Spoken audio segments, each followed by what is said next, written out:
Hello नमस्ते दोस्तों। आज मैं कटलेट बना रही हूँ। ये कटलेट अक्सर आप लोगों को प्लेन में या ट्रेन में ब्रेकफास्ट में मिलता है। जब भी ब्रेकफास्ट आप कहीं लेने जाएंगे या तो पोहा आलू का ये कटलेट मिलता है।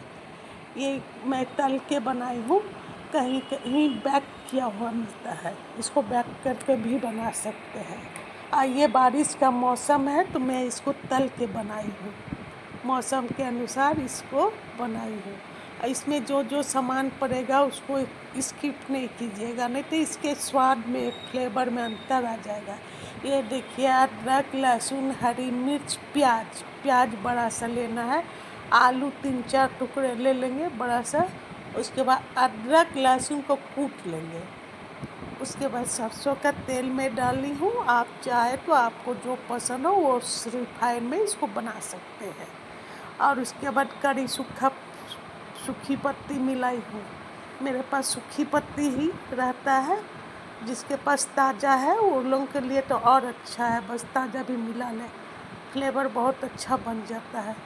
खास करके पोहा का जो भी रेसिपी बनता है उसमें पोहा कड़ी पत्ता ज़रूर मिलाना चाहिए। अब इसका कलर चेंज नहीं करना है, किसी को भी डार्क कलर में नहीं फ्राई करना है। ये अदरक लहसुन थोड़ी देर इसका पानी थोड़ा जल जाए, उसके बाद इसमें प्याज मिलाऊंगी।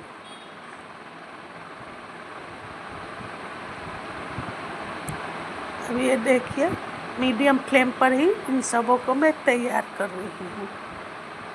आप एक बार बना लेंगे यही फ्लेवर, तो आप बार बार ये रेसिपी बनाएंगे, क्योंकि सभी को बहुत पसंद आता है और हल्का भी होता है घर का। इसके साथ 2 ब्रेड दे दीजिए, अच्छा ब्रेकफास्ट हो जाता है। अब इसमें 1 कप पोहा, मैं एक मेजरिंग कप नहीं दिखा रही हूँ, उसमें बाउल में ली हूँ 1 कप पोहा। अब उसको धो के छान के रख लेंगे। इसमें मैं हल्दी मिलाई, धनिया जीरा पाउडर, लाल मिर्च, थोड़ी काली मिर्च, ये चाट मसाला भी ज़रूरी है मिलाना, लाल मिर्च, इस तरह सारे मसाले मिला लेंगे। अभी नमक नहीं मिलाएंगे, हल्का सा इसको फ्राई कर लें। प्याज की पानी में हल्का हल्का फ्राई हो गया है। अब इसमें आलू को मैश करके डालेंगे। आलू को इतना मैश करेंगे जैसे समोसा का आलू टुकड़ा टुकड़ा में रहता है, ये नहीं, ये पराठे जैसे बनता है उस टाइप का मैश कर लेंगे। आलू को हाथ से ही तोड़ के मैं डाल रही हूँ, अच्छी तरह से ये मैश हो जाएगा। तब तक पोहा फूल गया है मेरा, धोकर पोहा रखी हूँ। अब ये कुछ देर पकने के बाद मैं पोहा का इस्तेमाल इसमें करूँगी। ये देखिए, ये जिस तरह से आलू पका रहता है उसी तरह पोहा भी पका रहता है, बस पोहा को धोकर फूल गया। अब इसमें नमक मिलाएंगे और दोनों को सबको अच्छी तरह से चला देंगे, ताकि एक दूसरे का फ्लेवर आपस में मिल जाए, मसाला का, करी पत्ता का। और फिर इसमें सीजनल अगर आपके पास मटर है तो वो मिलाएं, वरना चूड़ा में हमेशा आप मूंगफली ही मिलाया कीजिए, बहुत अच्छा फ्लेवर लगता है। पोहा का जो भी बनाइए, कटलेट बनाइए या पोहा बनाइए, उसमें इसी को मिलाते हैं, मूंगफली को। अगर हरी मटर मिल जाए तो और अच्छी बात है, लेकिन इसका फ्लेवर चूड़ा में बहुत अच्छा लगता है। ये मैं मूंगफली पहले से रोस्ट करके रखी थी, मूंगफली मिलाई। अब ये कटलेट बनाने का सामान हमारा बनके तैयार हो गया है। इसमें आप आमचूर या खट्टा बोल के कोई चीज़ है नहीं, लेकिन चाट मसाला मिलाई हूँ।